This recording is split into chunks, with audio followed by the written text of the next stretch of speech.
Came to Believe, the spiritual adventure of AA as experienced by individual members.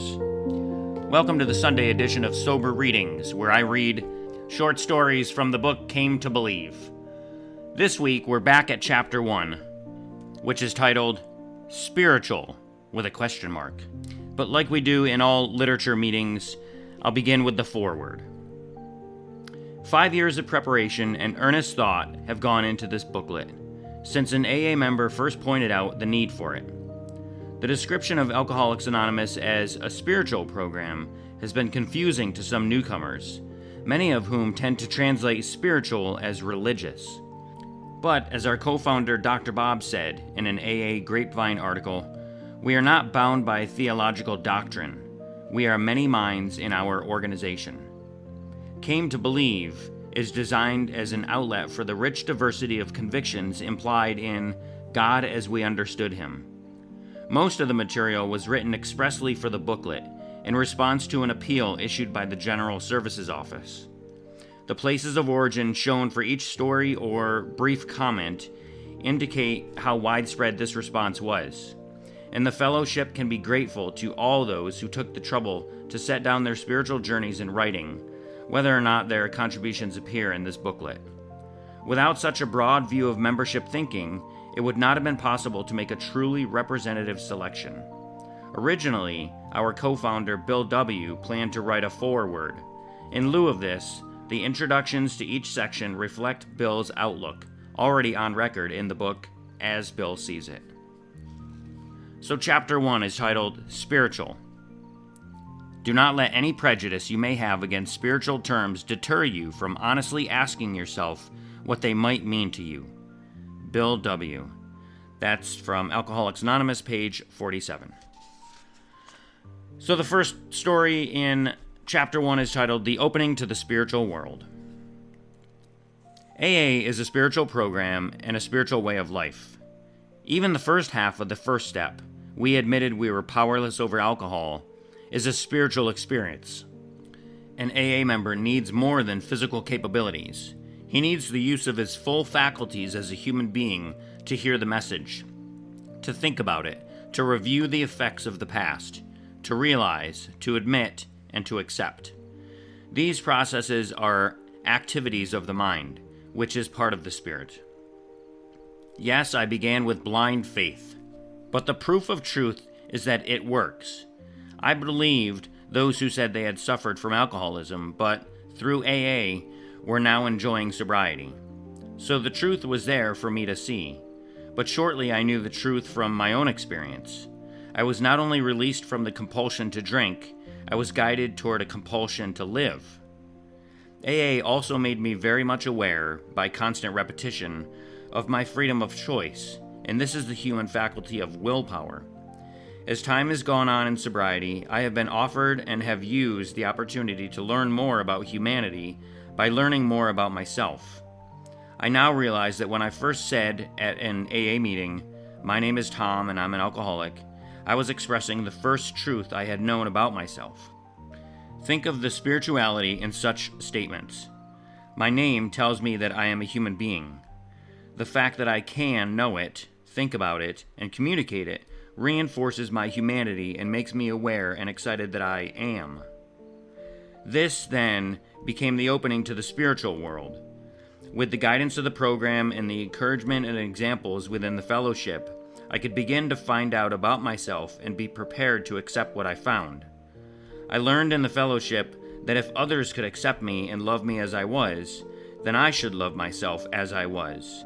Not for what I was, but for what I could become. So I have learned a little about my mind and about my will and about my emotions and passions. I have learned that I can be a good human being, although an imperfect one. That when I consciously live in the real world, sanity, each good day helps to counterbalance my past. My religion did not give me AA.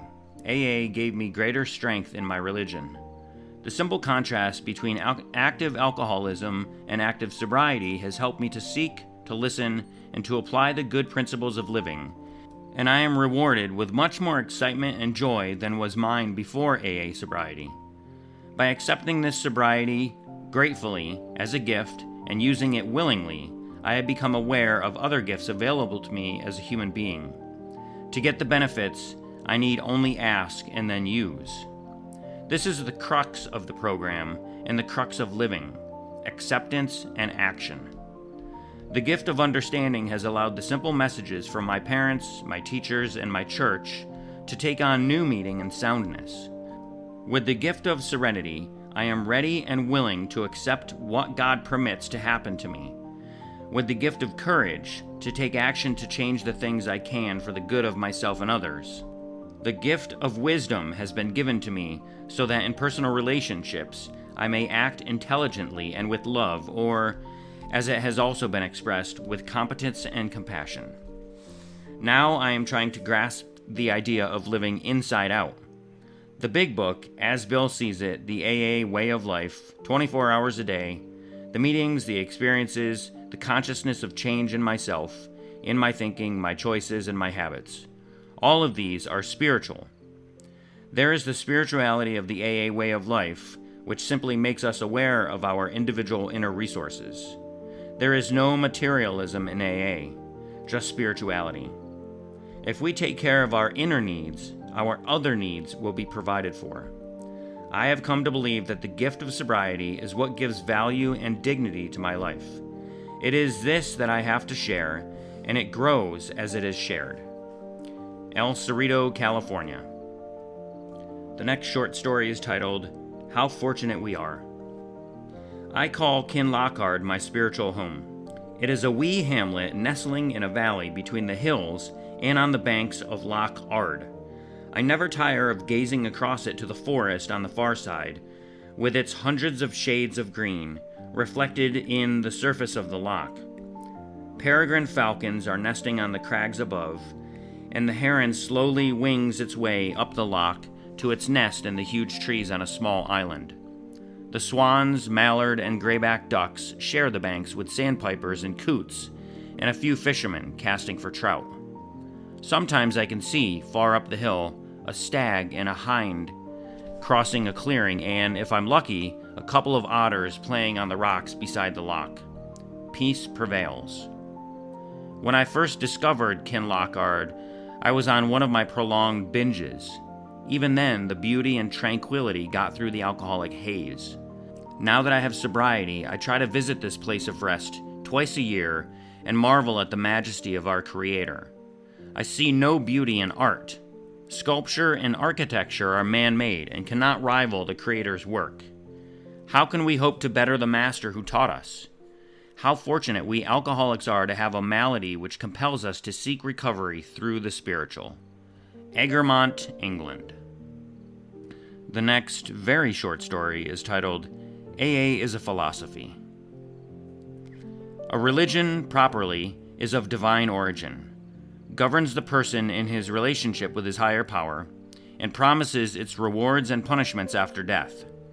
A philosophy is of human origin, governs the person in his relationship with his fellow men, and promises its rewards and punishments during life. AA, I submit, is a philosophy. If we alcoholics follow the philosophy of AA, we can regain an understanding of our several religions. Maryland. The next short story is titled, In His Own Individual Right. Spirituality is an awakening, or is it all the loose ends woven together into a mellow fabric? It's understanding, or is it all the knowledge one need ever know? It's freedom, if you consider fear slavery. It's confidence, or is it the belief that a higher power will see you through any storm or gale? It's adhering to the dictates of your conscience, or is it a deep, genuine, living concern for the people and the planet? It's peace of mind in the face of adversity. It's a keen and sharpened desire for survival. It's a man or a woman. It's gratitude for every happenstance of the past that brought you to a moment of justice. It's the joy of being a young man in a young world. It's awareness, or is it realization of one's capabilities and limitations? It's concentration, or is it an easy sensing of the universe? It's seeing a mystical power for good in each and every human being. It's patience in the face of stupidity. It's feeling that you want to knock somebody's head off and walking away instead. It's when you're down past your last dime and you know you still have something that money can't buy. It's wearing dungarees that feel like a tuxedo. It's wanting to go home, yet being there. It's a rocket ride that goes far beyond the world your eye can see. It's looking at something that superficially is ugly but radiates beauty. It's a majestic skyline or a western desert. It's a young child. It's seeing a caterpillar turn into a butterfly. It's the awareness that survival is a savage fight between you and yourself. It's a magnetic pull towards those who are down and out. It's knowing that even the bad times are good. Don't look back. You haven't seen anything yet. When people look at you and wonder what's with you, the look in your eyes will answer them, because I can cut it. The singular thing that is spirituality cannot be given to a fellow man by word of mouth. If every man is to have it, then every man must earn it in his own way, by his own hand, stamped by the seal of himself in his own individual right. That's from New York, New York. And the final short writing in Chapter 1 is titled The Other Side, and it is very short. During a meeting one day, I remarked that I was just tickled to death with this AA program, all but the spiritual side of it. After the meeting, another member came up to me and said, "I liked that remark you made about how you like the program, all but the spiritual part of it. We've got a little time. Why don't we talk about the other side of it?" That ended the conversation. Modesto, California. And that also ends the first chapter of Came to Believe. Next week, I'll begin Chapter 2, which is titled Spiritual Experiences. I hope you'll tune in and listen. But until then, remember, just for today, don't drink, go to a meeting, and keep coming back. Have a great day. And as my friend Larry says, best day ever.